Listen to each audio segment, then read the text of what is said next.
अधिक खबरों के लिए सब्सक्राइब कीजिए न्यूज टाइम्स 24 को और बेल आइकन भी जरूर दबाएं ताकि आपको मिल सके वीडियोस और न्यूज अपडेट सबसे पहले। देश के अंदर बहुत से ऐसे राजनेताओं के बेटे बेटी सदन के अंदर हैं जो बड़े ही दमदार भाषण देते हैं, अपने पिता की राजनीतिक विरासत को आगे बढ़ा रहे हैं। उन्हीं में से एक है चिराग पासवान। देखिए राष्ट्रपति के अभिभाषण पर धन्यवाद भाषण देते हुए चिराग पासवान ने किस तरीके से विरोधियों को आईना दिखाया और अपने पिता के सामने ही चिराग ने ऐसा दमदार भाषण दे डाला। हम लोग राष्ट्रपति जी के अभिभाषण पर आए इस धन्यवाद प्रस्ताव का हम लोग समर्थन करते हैं। सर, इस संसद में मौजूद तमाम हर एक सांसद को पूरी तरीके से उनको इस बात की इजाजत है कि वो यहाँ पर सरकार की नीतियों का अपने अपने हिसाब से वो आंकलन करें। पर एक बात को सर मैं बहुत विनम्रता से और प्रमुखता से मैं कहना चाहूंगा कि अभिव्यक्ति की आजादी का मतलब देश विरोधी ताकतों की आवाज बनना कतई नहीं हो सकता है। बोलने की आजादी का मतलब विभाजनकारी तत्वों की आवाज बनना सर कभी नहीं हो सकता है। हकीकत यह है सर कि 2014 में देश ने पहली बार एक ऐसा चुनाव देखा जहां पर जात पात धर्म मजहब से उठकर देश ने पूरी तरीके से हमारी केंद्र की सरकार, हमारी एनडीए की सरकार, हमारे आज के प्रधानमंत्री आदरणीय नरेंद्र मोदी जी के विकास के एजेंडे को, उनके डेवलपमेंट के एजेंडे को उन्होंने समर्थन दिया। और उससे बढ़कर समर्थन उन्होंने 2019 में दिया, क्योंकि पिछले 5 साल में जो बातें हम लोगों ने कहीं कहीं ना कहीं वो धरातल पर उतरी। कम ज्यादा पे जरूर हम लोग बहस कर सकते हैं, पर कोई ये बोले कि पिछले 5 सालों में कोई विकास का कार्य नहीं हुआ तो इस बात को कतई कोई मानने के लिए तैयार नहीं होगा। पर हकीकत ये भी है सर कि जहां इस कार्यकाल में एक के बाद एक लंबित पड़े हुए विवादित मसले जिसके ऊपर निरंतर राजनीति होती रही, चुनाव होते रहे, धारा 370 की बात हो, 35A की बात हो, या राम मंदिर का मुद्दा हो, या फिर असम में इतना बड़ा मुद्दा, जब मैं बचपन से मैं इस बात को सुनता आ रहा हूं, बोरोलैंड का इतना बड़ा विषय वहां पर चल रहा था। तमाम इन विषयों को सुलझाया गया और सुलझाया गया उसका परिणाम ये हुआ कि कहीं ना कहीं विपक्ष में इस बात को लेकर एक बौखलाहट भी शुरू हुई, क्योंकि अब विभाजनकारी जितने मुद्दे थे, अराजकता फैलाने वाले जितने मुद्दे थे, वो सरकार के द्वारा उसको समाधान उसका कर दिया गया। अब इनके पास वो मुद्दा नहीं है। तो मुद्दा क्या उठाया गया? सीए का मुद्दा उठाया गया। यहां पर बैठा हर एक जानकार शख्स इस बात को अच्छी तरीके से जानता है कि सीए का भारत में रहने वाले नागरिकों से कुछ लेना देना नहीं है। उसके बावजूद भी इस पर भ्रम फैलाया जाता है। निरंतर हम लोग कह कर थक गए, और जो इनको पता भी है, ये खुद जानते हैं कि भैया ये नागरिकता देने वाला कानून है, नागरिकता लेने वाला कानून नहीं है। 1955 में नागरिकता का ये कानून बना, सिटीजनशिप का ये एक्ट बना। उसके बाद सही है कि 2003 में इसमें संशोधन हुआ, एनपीआर को इसमें जोड़ा गया। पर हकीकत ये भी है कि 2010 में मनमोहन जी की सरकार में, उस वक्त के वहां के वित्त मंत्री चिदम्बरम जी के समय में, उस वक्त इसमें संशोधन कर इसमें एनआरसी को जोड़ा गया।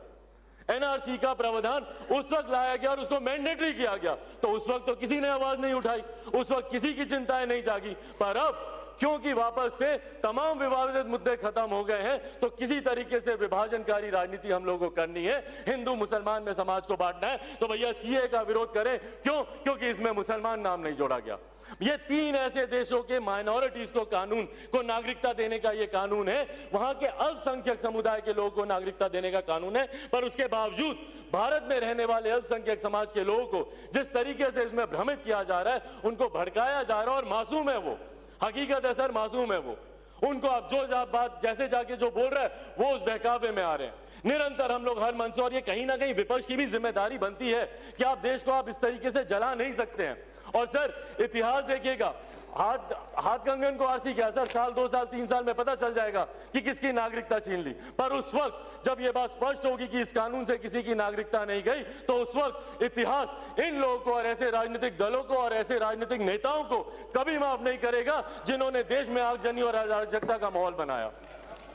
सर एनपीआर की बात है, एनपीआर में हम लोगों की भी चिंता है। हम लोग गए थे गृह मंत्री जी से, हम लोगों ने बात की, उसमें 1-2 ऐसे प्रावधान है जिसको लेकर हम लोगों की भी चिंता है। हम लोगों ने बात की, उन्होंने पूरी तरीके से उसको स्पष्ट किया। उन्होंने तो यहां तक भी बोला कि उसके बाद भी अगर किसी को इस बात की शंका होती है कि भैया कोई डाउटफुल लिस्ट बन रही है, तो हम लोग फॉर्म के नीचे लिखने को भी तैयार हैं कि कोई ऐसा कॉलम जो कि नहीं भरा गया या उसमें जानकारी नहीं दी गई है, तो इसकी वजह से आपको किसी डाउटफुल लिस्ट में नहीं डाला जाएगा। मैं तो विपक्ष के साथियों से आग्रह करूंगा, बना लीजिए एक अपना प्रतिनिधिमंडल, चलिए होम मिनिस्टर के पास जाइए, वहां पे जाकर उनसे बातचीत कीजिए, जितने अपने प्रश्न उसका हल लीजिए। सड़क पर आप राजनीति कर रहे हैं, संसद आप चलने नहीं देते, यहाँ पे आप हंगामा करते हैं। चलिए ना होम मिनिस्टर के पास, मैं लेके चलूंगा, मैं जिम्मेदारी लेता हूँ। चलिए होम मिनिस्टर के पास चल के हम लोग बात करते हैं। जितने आपके प्रश्न हैं उनका जवाब आप उनसे ले लीजिए। उसके बाद भी अगर आपको लगता है कि कहीं कुछ गलत हो रहा है तो कीजिए हंगामा। एनआरसी का लेके आपने बिना मतलब के आपने हो अल्लाह मना बचाया हुआ है। हमारे प्रधानमंत्री बोल चुके हैं, भैया हेड ऑफ द गवर्नमेंट है हमारे प्रधानमंत्री, मेरा विश्वास है हमारे प्रधानमंत्री पर। जब एनआरसी अगर आएगा, अगर आपको कोई दिक्कत है तो उस वक्त आप कीजिएगा ना जो विरोध, बट इन एंटीसिपेशन कि एनआरसी आएगा तो ऐसा हो जाएगा, नागरिकता छीन ली जाएगी, इन एंटीसिपेशन आज आप देश को जलाने में लगे हुए हैं। क्यों? I am not yielding, I am not yielding. You have spoken enough, let me speak. I am not yielding to anyone. NRC जब आएगा तो उस वक्त आप इन बातों को आप उठाइएगा, पर इन एंटीसिपेशन अभी से आप देश को चलाने का काम कर रहे हैं, देश में अराजकता का माहौल फैलाने का काम कर रहे हैं, एक अविश्वास पैदा कर रहे हैं आप, और जो कि किसी भी सभ्य समाज के लिए और भारत जैसे डेवलपिंग कंट्री के लिए बिल्कुल भी सही नहीं है। इसको कतई इसको जायज नहीं ठहरा सकता। और जैसा मैंने कहा, आने वाला समय अपने आप दर्शाएगा सर कि कौन सही था कौन गलत था।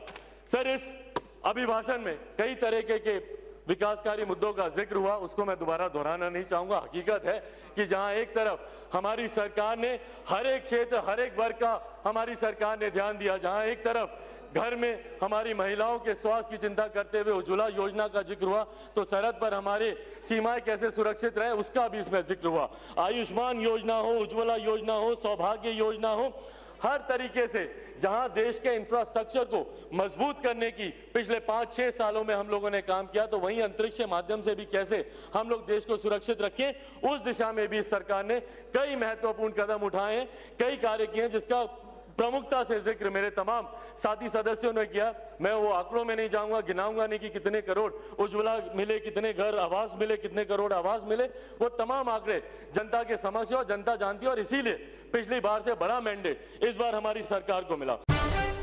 इस खबर में बस इतना ही। खबर को लाइक और शेयर जरूर करें और ऐसे ही खबरें पाने के लिए सब्सक्राइब जरूर कीजिए न्यूज़ टाइम्स 24 को।